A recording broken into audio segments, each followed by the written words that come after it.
Commission की जो accountability है वो भी फिक्स करनी पड़ेगी। अगर इलेक्शन कमीशन की अकाउंटेबिलिटी फिक्स नहीं करेंगे तो ये देश में इलेक्शन मैनिपुलेशन होता रहेगा और उससे उसके बाद नाम के लिए इलेक्शंस रह जाएंगे। It will just become a formality, जो हम नहीं चाहते। और उसके साथ साथ अभी जुडिशरी जो है, जुडिशरी के ऊपर भी बहुत बड़ा प्रश्न चिन्ह निर्माण है। लोग कहते कि जो कॉमन इंसान जुडिशरी में जाता है उसकी सुनवाई जल्दी नहीं होती, उसकी हियरिंग जल्दी नहीं होती, उसके डिसीजन जल्दी नहीं आते, उसके ऑर्डर जल्दी नहीं आते, उसको बार बार जाना पड़ता है, धक्के खाने पड़ते हैं कोर्ट के। लेकिन जैसे ही कोई बड़ा बिजनेसमैन चले जाता है उनकी अर्जेंट हियरिंग लग जाती है। हमने तो देखा है कैसे कैसे मिडनाइट हियरिंग्स भी हुई है कुछ केसेस में, लेकिन वो उन सभी केसेस में हुए जो हाई प्रोफाइल केसेस थे। जहाँ सरकार गिरानी है वहाँ अर्जेंट हियरिंग हो जाती है, जहाँ MP MLAs को पार्टी स्विच करवाना है वहाँ अर्जेंट हियरिंग हो जाती है, अर्जेंट ऑर्डर भी आ जाता है। लेकिन जब इस देश का सामान्य नागरिक जब कोर्ट में जाता है तब अर्जेंट हियरिंग नहीं होती है। और तब तो मतलब कुछ जज तो ऐसे वो स्टेटमेंट भी दे देते कि हमारे पास अभी इसके लिए टाइम नहीं है। तो इसके वजह से देश के लोगों का जुडिशरी से भी भरोसा उठता जा रहा है। हम जितने भी लोग हमारी मूवमेंट से जुड़े थे या आगे जुड़ना चाहते हैं, जितने भी NGOs हो, जितने भी सोशल एक्टिविस्ट हो, सिविल सोसाइटीज़ हो, जितने भी ऑर्गेनाइजेशंस हो जो काम करते हैं अलग अलग चीज़ों पर, चाहे एजुकेशन हो, चाहे हेल्थ हो, चाहे और कोई इश्यूज़ हो, उन सभी से हम बातचीत करेंगे। उन सभी का हम एक ब्रॉडर कोलिशन बनाएंगे, क्योंकि अभी जो देश को ज़रूरत है वो ज़रूरत है सभी लोगों को अपने पॉलिटिकल आइडियोलॉजीज़ से ऊपर उठकर एक साथ आने की और देश के लिए एक ऐसा ग्रुप बनाने की जो इस सरकार पर प्रेशर डाल सके, बाकी पॉलिटिकल पार्टियों पर प्रेशर डाल सके कि अब तो तुम्हें जनता की बात सुननी पड़ेगी, क्योंकि अब तो तुम्हें जो जनता कहेगी वही करना पड़ेगा, क्योंकि this is what democracy is, of the people, by the people, for the people. वो हमें वापस लाना है। साथियों नमस्कार। साथियों, सितंबर की राजनीति को लेकर एक नया दावा सामने आया है और यह दावा किया है CJP के संस्थापक अभिजीत दिक्के ने। अभिजीत दिक्के ने ऐलान किया है कि सितंबर महीने में उनकी पार्टी एक नया जन अभियान शुरू करने जा रही है, जिसका नाम होगा क्या बोलती पब्लिक मूवमेंट।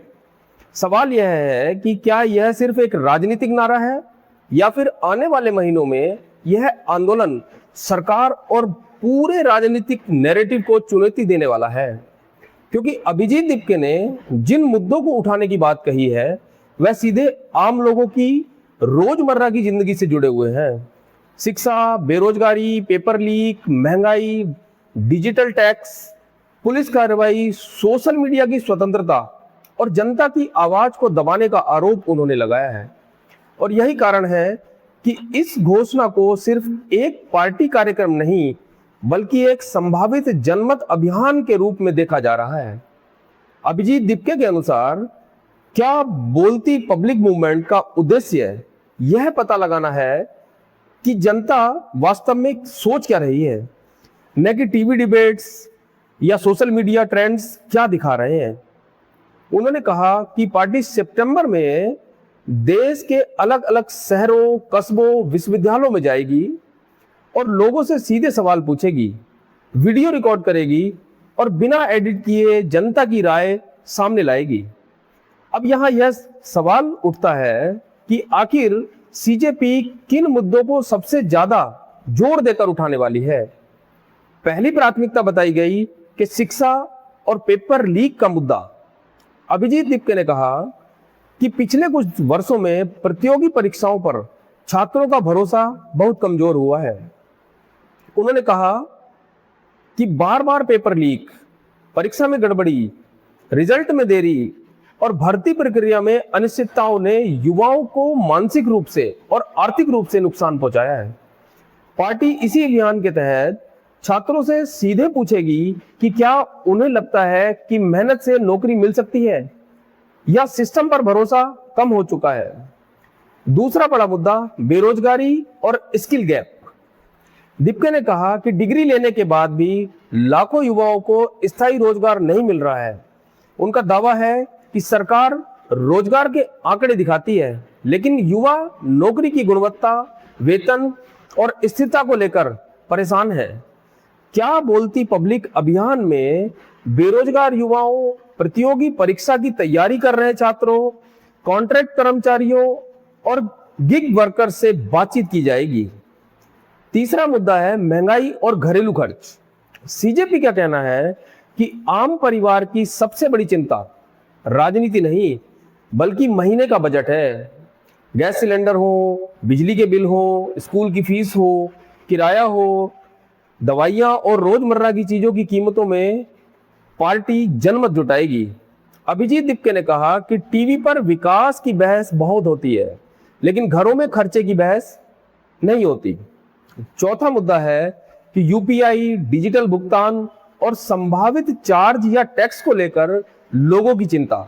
हाल के महीनों में डिजिटल ट्रांजैक्शन पर शुल्क लगाने की आशंकाओं को लेकर सोशल मीडिया पर काफी चर्चा रही। दीपके ने कहा कि पार्टी यह जानना चाहती है कि क्या लोग डिजिटल भुगतान को सुविधाजनक मानते हैं या उन्हें डर है कि भविष्य में छोटे लेन देन भी महंगे हो सकते हैं।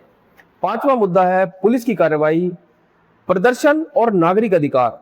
अभिजीत दीपके ने कहा कि कई बार प्रदर्शन करने वाले छात्रों, युवाओं या सामूहिक समूहों पर जरूरत से ज्यादा सख्ती के आरोप लगते हैं। पार्टी यह भी सवाल उठाएगी कि क्या शांतिपूर्ण विरोध को पर्याप्त जगह मिल रही है। हालांकि यह समझना जरूरी है कि सीजेपी के राजनीतिक आरोप और सवाल हैं, इन पर अलग अलग पक्षों की अलग अलग राय हो सकती है। छठा मुद्दा है सोशल मीडिया और अभिव्यक्ति की आजादी। दीपके ने कहा कि आज बड़ी संख्या में युवा अपनी बात इंस्टाग्राम, यूट्यूब और एक्स जैसे प्लेटफॉर्म पर रखते हैं, लेकिन उन्हें ट्रोलिंग, रिपोर्टिंग, अकाउंट सस्पेंशन या दबाव का डर रहता है। पार्टी इस विषय पर डिजिटल जन सुनवाई करने की बात कर रही है। अब सवाल यह है कि क्या बोलती पब्लिक मूवमेंट का तरीका क्या होगा। सीजेपी के अनुसार यह पारंपरिक रैली मॉडल नहीं होगा बल्कि छोटे छोटे इंटरैक्टिव कार्यक्रम करेगी जहां मंच से भाषण कम और जनता से सवाल ज्यादा होंगे। मोबाइल कैमरे, लाइव स्ट्रीम, ओपन माइक और लोकल वॉलंटियर्स के जरिए सामग्री रिकॉर्ड की जाएगी। यानी यह आंदोलन जमीन और डिजिटल दोनों स्तरों पर चलने की तैयारी दिख रही है। राजनीतिक विश्लेषकों के लिए यहां एक दिलचस्प बात यह है कि सीजेपी खुद को एक फीडबैक आधारित राजनीतिक प्लेटफॉर्म के रूप में पेश करने की कोशिश कर रही है। यानी पार्टी यह संदेश देना चाहती है कि वह पहले जनता की राय सुनेगी, फिर एजेंडा तय करेगी। लेकिन आलोचक पूछ रहे हैं कि क्या यह वास्तविक जन सुनवाई होगी या पहले से तय राजनीतिक नैरेटिव को जनता की आवाज के रूप में पेश किया जाएगा। यही इस अभियान की सबसे बड़ी परीक्षा होगी। आज बात करते हैं संभावित राजनीतिक असर की। सितंबर का समय इसलिए महत्वपूर्ण है क्योंकि कई राज्यों में राजनीतिक गतिविधियां तेज होने लगती हैं, छात्र संगठन सक्रिय होते हैं और त्योहारों के मौसम से पहले महंगाई और खर्चे जैसे मुद्दे ज्यादा चर्चा में आते हैं। अगर सीजेपी अपने अभियान के वीडियो और जनमत को सोशल मीडिया पर वायरल कराने में सफल रहती है तो वह राष्ट्रीय स्तर पर चर्चा पैदा कर सकती है। भले ही उसका संगठन ढांचा अभी सीमित हो, लेकिन दूसरी तरफ चुनौतियां भी कम नहीं है। किसी भी जन आंदोलन को सफल बनाने के लिए सिर्फ मुद्दे काफी नहीं होते। लगातार संगठन, विश्वसनीय डेटा, स्थानीय नेतृत्व और दीर्घकालिक रणनीति की भी जरूरत होती है। सीजेपी को यह भी साबित करना होगा कि वह सिर्फ वायरल क्लिप नहीं बल्कि ठोस राजनीतिक सुझाव भी दे सकती है। उदाहरण के लिए, अगर वह पेपर लीक का मुद्दा उठाती है तो उसका समाधान क्या है।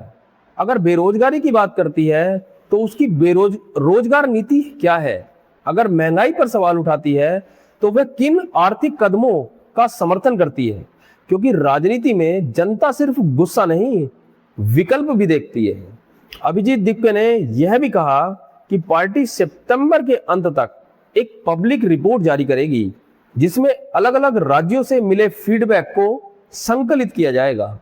दावा किया गया है कि यह रिपोर्ट सरकार, विपक्ष, मीडिया और जनता सभी के लिए उपलब्ध होगी। अगर ऐसा होता है तो डेटा पारदर्शी तरीके से प्रस्तुत किया जाता तो यह एक दिलचस्प राजनीतिक प्रयोग हो सकता है। लेकिन अगर रिपोर्ट में सिर्फ चुनिंदा प्रक्रियाएं दिखाई जाती हैं तो इसकी विश्वसनीयता पर भी सवाल उठेंगे। अब सबसे महत्वपूर्ण सवाल, क्या यह आंदोलन युवाओं को आकर्षित कर सकता है? मेरा विश्लेषण यह है कि सीजेपी ने जिन मुद्दों को चुना है वे निश्चित रूप से युवाओं और मध्यम वर्ग के बीच चर्चा वाले मुद्दे हैं। शिक्षा, नौकरी, महंगाई, डिजिटल स्वतंत्रता ऐसे विषय हैं जिन पर लोग निजी स्तर पर भी बात करते हैं। लेकिन किसी मुद्दे का लोकप्रिय होना और किसी पार्टी का उस मुद्दे पर भरोसेमंद बनना, ये दो अलग अलग बातें हैं। सीजेपी को अभी दूसरे चरण की चुनौती का सामना करना है और आखिर में इस पूरे घटनाक्रम को हमें संतुलित नजरिए से देखना चाहिए। यह एक तरफ लोकतंत्र में जनता की राय को सीधे सुनने की कोशिश के रूप में प्रस्तुत किया जा रहा है, वहीं दूसरी तरफ यह भी संभव है कि एक उभरती राजनीतिक ताकत द्वारा अपना जनाधार बढ़ाने की रणनीति हो। सच्चाई शायद इन दोनों के बीच कहीं होगी।